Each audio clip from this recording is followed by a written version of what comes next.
បាទសួរបងប្អូននេះមកហាញរថយន្ត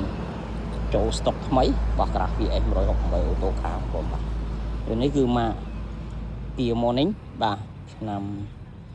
2012បងប្អូនបាទអានេះ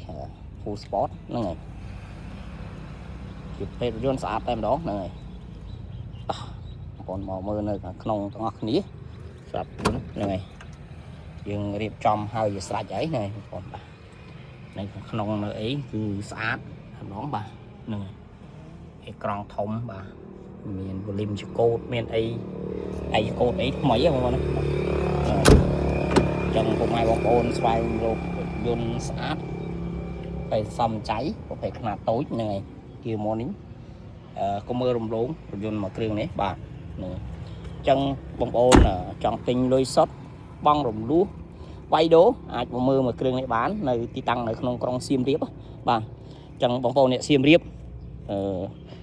សិនមានបញ្ហា CVC ពួកខ្ញុំអត់ឆែក CVC ទេហ្នឹងហើយអាចមកមើលបានតាមលុយតិចតួចមកហ្នឹងហើយទៅជិះគ្នាបាន